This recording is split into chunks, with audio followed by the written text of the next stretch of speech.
freak off compensa. Pelo menos é isso que entendeu o júri do julgamento do Diddy lá nos Estados Unidos.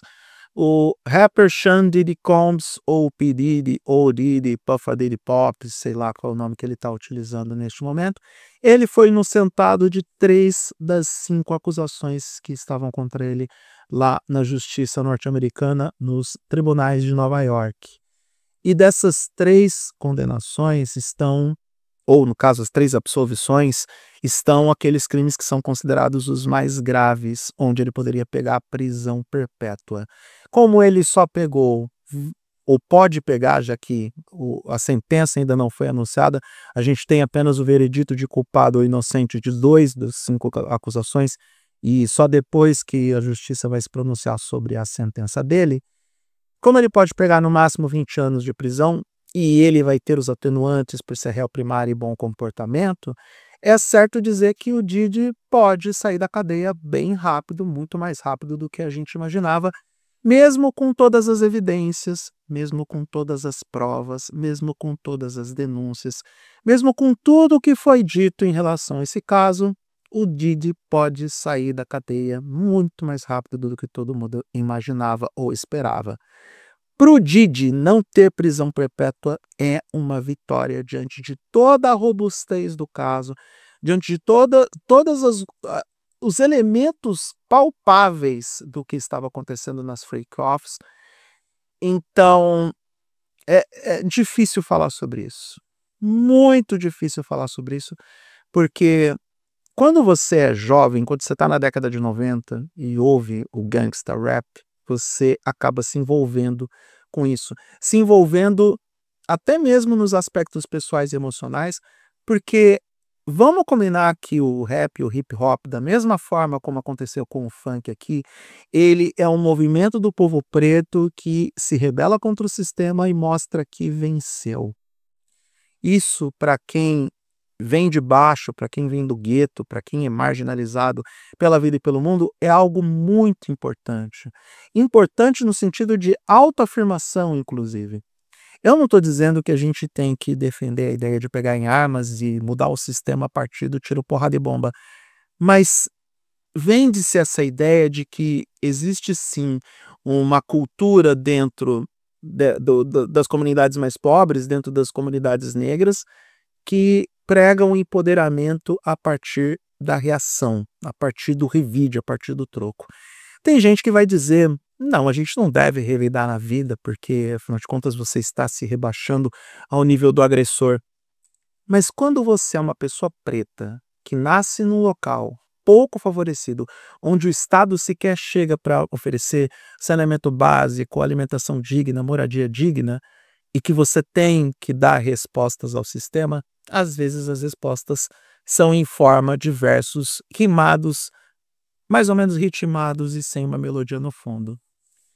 O Diddy vendeu a ideia de que um cara preto pode vencer, principalmente no contexto racial norte-americano, que é muito mais verborrágico e muito mais enfático do que o brasileiro. Pode ter certeza disso.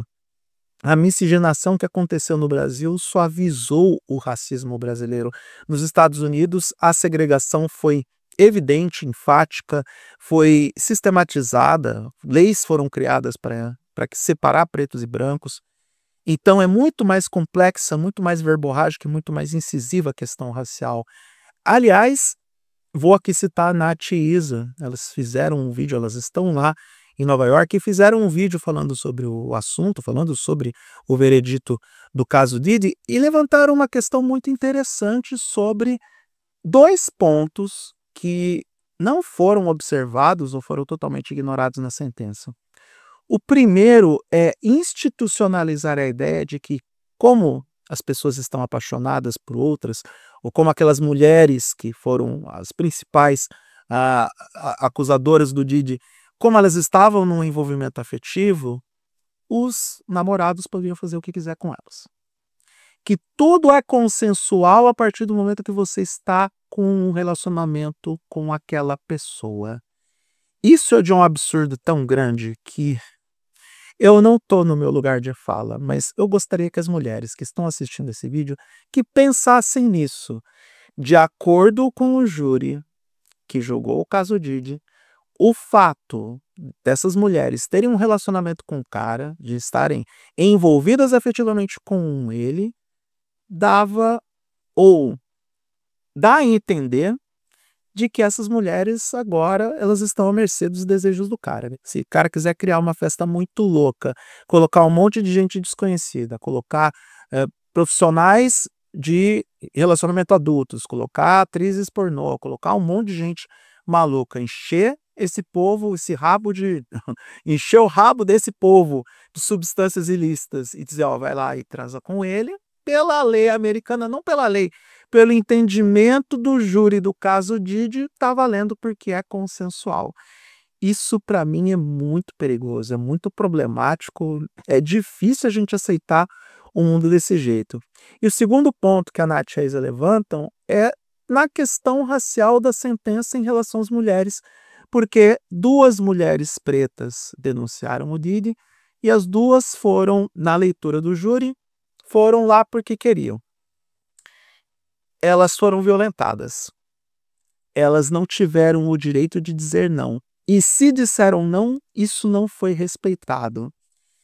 E o ponto que as meninas levantam é: e se fosse com uma mulher branca? Como seria o comportamento do júri se as vítimas fossem mulheres brancas?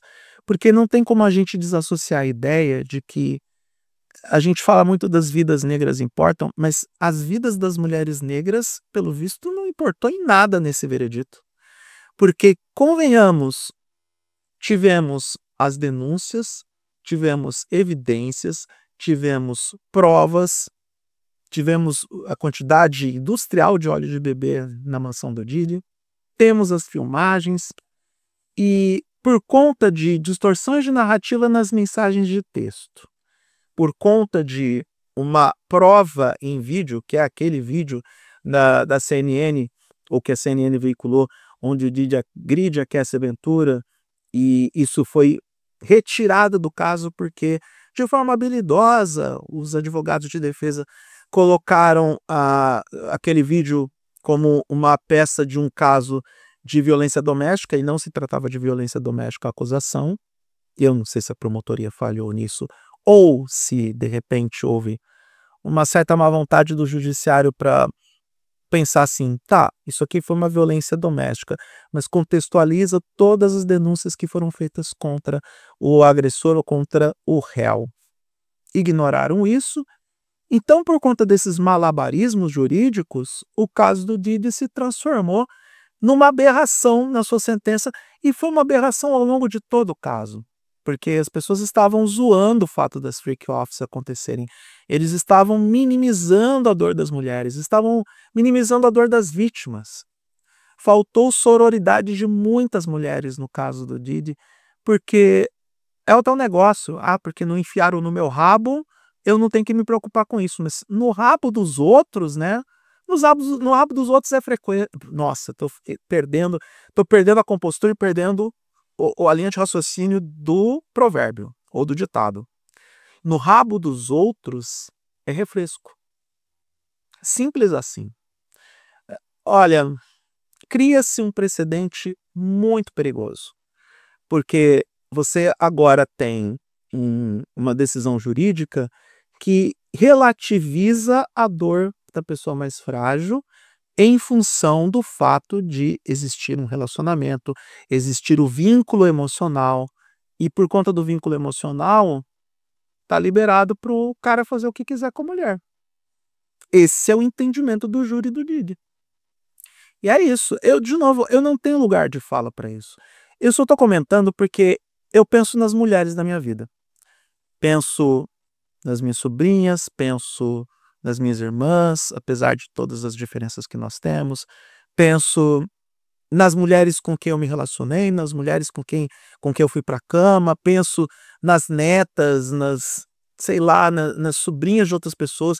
Eu penso que tudo isso que aconteceu com a Kessia Ventura e com a outra vítima ou denunciante, que agora eu não me lembro o nome, se isso tivesse acontecido com as sobrinhas de muitas pessoas, com as netas de muitas pessoas, com as mães, com as filhas, se isso tivesse acontecido com pessoas que estão próximas a nós, com uma realidade que é tangível, com pessoas que a gente se importa, eu fico pensando se essa indiferença em relação à dor do outro, se isso seria normalizado se fosse um dos nossos, se fosse uma das nossas.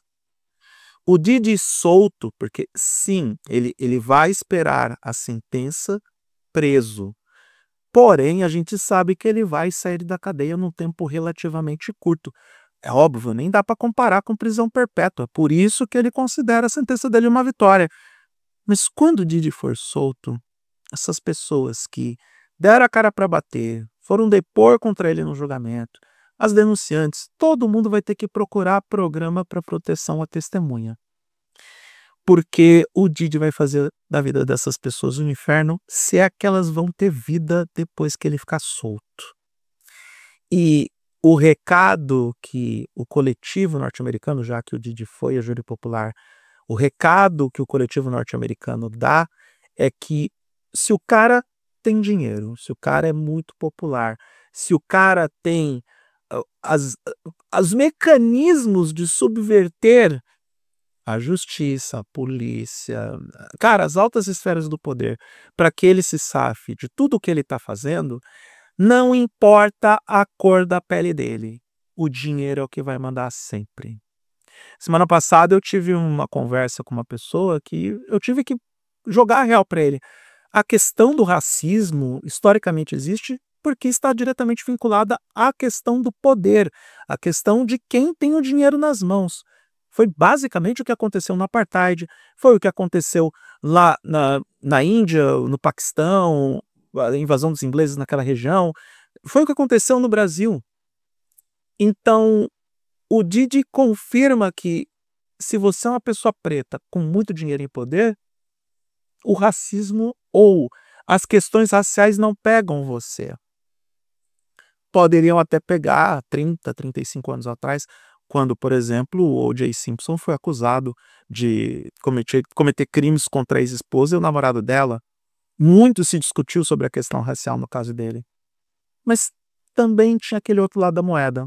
Um dos jogadores de futebol americano mais populares da história, um cara que acumulou muito dinheiro com a profissão, ele conseguiu se safar. E muitos se questionam se fosse uma pessoa preta comum, o que aconteceria.